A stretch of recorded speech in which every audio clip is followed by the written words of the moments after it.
நீங்கள் செய்த ஆட்சியில் செய்த சாதனைகளை சொல்லி வாக்கு கேட்கலாமே. 10 ஆண்டு காலம் ஐயா மோடி அவர்கள் செய்த ஆட்சியின் சாதனை, காவிரியில் ஒரு சொட்டு தண்ணி வாங்கி தர துப்பற்ற வக்கற்ற உங்களுக்கு எதுக்கடா மான தமிழ் மக்களின் ஓட்டு என்று கேட்க துணிவும் தெளிவும் தகுதியும் நேர்மையும் எனக்கு இருக்கிறது. தேர்தலில் கூட்டும் கிடையாது, ஒரு சீட்டும் கிடையாது என்று சொல்வதற்கு ஆண்மையும் துணிவும் வீரமும் இருக்கிறதா ஐயா ஸ்டாலினுக்கு இருக்குதா? மோடி ஊர் ஊராக வந்து பேசி இல்ல, பெருத்தருவாக பேசி இல்ல, வீடு வீடாக கையெந்தினாலும் ஒரு ஓட்டு கிடையாது என்பதை நாம் நிரூபிக்க வேண்டும். கச்சத்தீவை மீட்டு எடுக்கிறதுக்கு 10 வருஷம் கோமால படுத்திருந்துட்டு 10 நாள்ல வாக்குப்பதிவிற்கு வர்றாரு. நான் நெய்தல் படை அமைப்பேன், அதில் மீனவர்களையே ராணுவ வீரர்கள் போல கட்டமைப்பேன். நீ பெட்ரோல் கொண்டு வரியோ இல்லையோ, சாப்பாடு கொண்டு வரியோ இல்லையோ, கையெறி கொண்டு கையில கொடுப்பேன். மக்களிடத்துல எனக்கு பெறுகிற ஆதரவை பார்த்து பயந்து, முதல்ல பயந்து என் சின்னத்தை எடுத்த, இப்ப எண்ணத்தை பார்த்து பயப்படுற. ஒருவேளை சீமான் ஜெயிச்சுட்டானா என்ன பண்றதுங்க? என்ன பண்றது? நீங்க எதையுமே பண்ண முடியாது. நான் ஜெயிச்சிருக்கேன், நீங்க எதையுமே பண்ண முடியாது. அப்படியே அவர் தமிழகத்திற்கு ஒரு ஆட்சியை போட்டார்னா, இலங்கைக்கு கொடுத்த கச்சத்தீவை பிரிக்கிற வலு இருக்கிற நீங்க, அதிகாரம் இருக்கிற நீங்க, இலங்கையை 2ஆ பிரிச்சு தமிழீழத்தை எங்களுக்கு பெற்றுத்தர முடியாதா? காங்கிரஸ் நமக்கு 1/2 நூற்றாண்டு கால பகை, ஆனால் பாரதிய ஜனதா 3000 ஆண்டுகள் பகை. சீமான், நீ முதலமைச்சராக கட்சி ஆரம்பிச்சிருக்க? இல்லங்க, நான் முச்சந்தில் நின்று கத்திட்டே சாகத்துக்கு தான் கட்சி ஆரம்பிச்சிருக்கேன் என்று கூட நான் சொன்னேன்.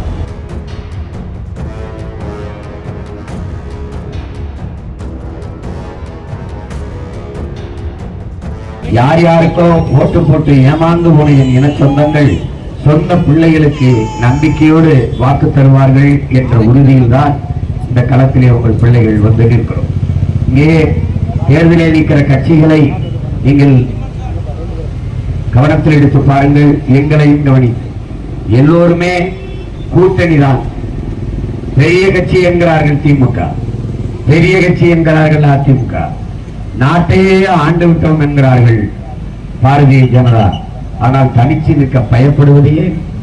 நீங்கள் செய்த ஆட்சியில் செய்த சாதனைகளை சொல்லி வாக்கு கேட்கலாமே.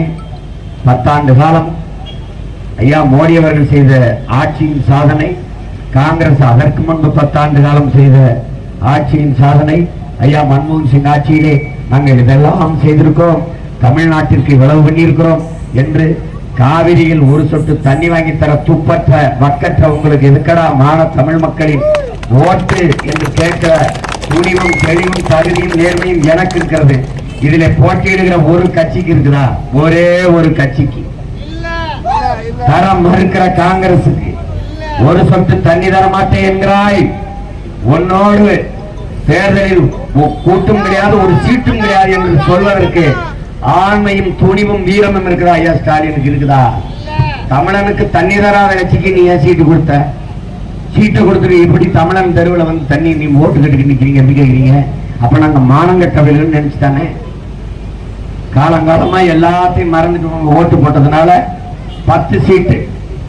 எப்படி இந்த வாட்டி வச்சு அவங்கள தோக்கடிச்சு திறத்துறதுல இனிமேல் தமிழர் நிலத்தில் தமிழர் உணர்வுக்கு அவனுடைய உரிமைக்கு எதிராக நின்றால் ஒரு ஓட்டு போட மாட்டார்கள் என்று இந்த காங்கிரஸ் பாரதிய ஜனதாவிற்கு நிரூபிக்கணும். அவனோட சேர்ந்து நின்றால் நம்மளை அறவே நம்மளையும் சேர்த்து தோக்கடிப்பார்கள் என்கிற பயம் திமுக அதிமுக இவர்களுக்கு வர வேண்டும். பாரதிய ஜனதா அந்த கட்சியோட எவன் சேர்ந்தாலும் கட்டுத்தொகை டெபாசிட் வாங்குவது கடினம் என்பதை இந்த தேர்தலில் நாம் நிரூபிக்க வேண்டும். மோடி ஊர் ஊராக வந்து பேசி இல்ல, பெருத்தருவாக பேசி இல்ல, வீடு வீடாக கையெந்தினாலும் ஒரு ஓட்டு கிடையாது என்பதை நாம் நிரூபிக்க வேண்டும். மான தமிழ் மக்களே, இவர்களை நினைத்து பாருங்கள், இவர்கள் போடுகிற நாடகத்தை பாருங்கள். கச்சத்தீவை மீட்டு எடுக்கிறதுக்கு 10 வருஷம் கோமால படுத்திருந்துட்டு 10 நாள்ல வாக்குப்பதிவிற்கு வர்றாரு.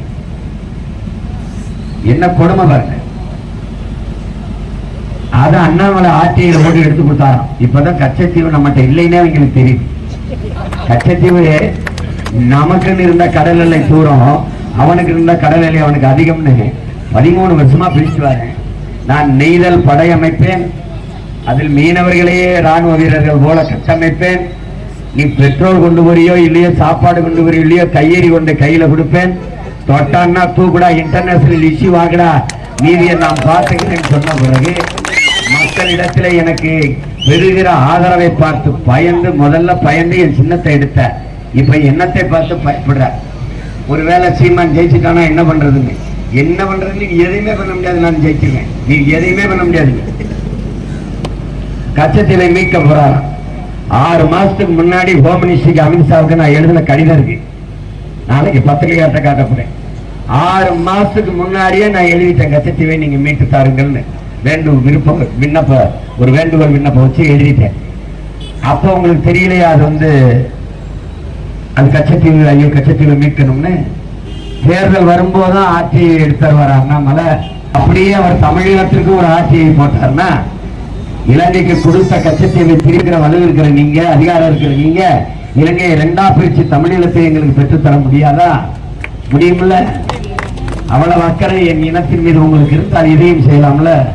இந்த நாடகத்துக்கு ஏமாறுகிற ஏமாளிகளோ கோமாளிகளோ அல்ல தமிழ் மக்கள் என்பதை நாம் இந்த தேர்தலில் நிரூபிக்க வேண்டும். பாரதிய ஜனதா மட்டுமல்ல, பாரதிய ஜனதாவோடு எவன் சேர்ந்தாலும் என் இனத்தின் எதிரிதான், எங்கள் பகைவன் தான் என்று. அன்பு மக்களே, காங்கிரஸ் நமக்கு 1/2 நூற்றாண்டு கால பகை, ஆனால் பாரதிய ஜனதா 3000 ஆண்டுகள் பகை. நல்லா கவனிச்சுக்கணும். நம் பரம்பரை பகை. RSS பாரதிய ஜனதாவை எதிர்ப்பது என்பது தமிழர் ஒவ்வொருத்தருடைய மரபணுவில் ஓடி இருக்கு. அவன் எதற்காகவும் நிற்க மாட்டான் காங்கிரஸ், இந்த பிஜேபி.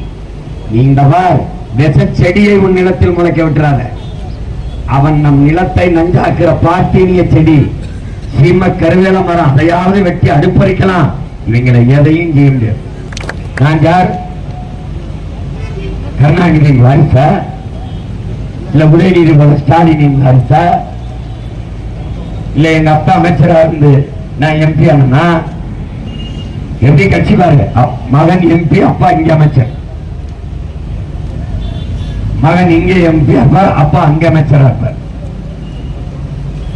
மகன் எம்எல்ஏவா இருப்பார், அப்பா அமைச்சரா இருப்பார்.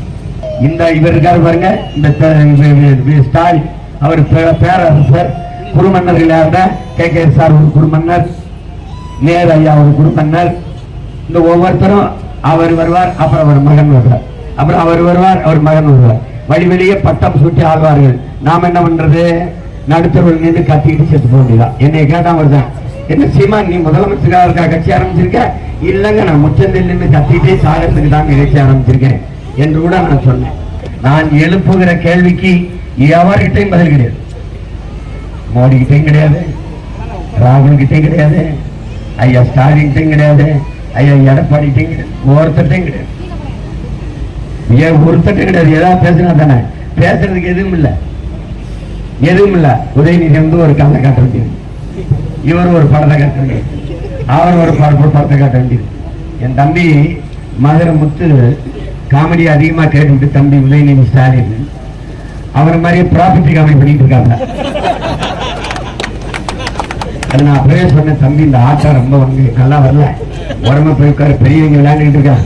அந்த தம்பி சிவகார்த்திகை நடிச்ச படம் வருத்தப்பட வாரிய சங்கத்துல அவங்க சீரியஸான சண்டை ஓட்டிட்டு இருப்பாங்க. வரப்படாது, ஓரம் போய் விளையாடுங்க, அந்த மாதிரி ஓரமா போய் விளையாடுப்பாங்கன்னு சொல்ல வேண்டியது. அவங்க பேச அரசியல் இல்லை. நாங்கள் வந்து அதை செஞ்சிருவோம் இதை செஞ்சிருவோம் சொல்ல முடியல. ஏன்னா வந்தபோது ஏன் செய்யலைங்களா பதில். அதனால ஒருவர் குறை சொல்லிக் கொண்டு நீட்டு தேர்வில் நீங்கள் கொண்டு வந்தீர்கள், நீங்கள் நீக்குவேன் என்பீர்களே அப்படிங்கிறது. நீட்டை நீக்குவதற்கான தந்திரத்தை நாங்கள் வைத்திருக்கோம். அதுக்கு ஒரு டெக்னிக் வச்சிருக்கோம். அந்த டெக்னிக் என்ன இவர் கேட்க, இவன் ஆத்துல உங்களுக்கு சொல்ல முடியாது. இவன் சொல்ல இது போன்ற செய்திகளை மேலும் தெரிந்து கொள்ள எங்களது யூடியூப், Facebook மற்றும் Twitter ஆப்களை சப்ஸ்கிரைப் செய்யவும்.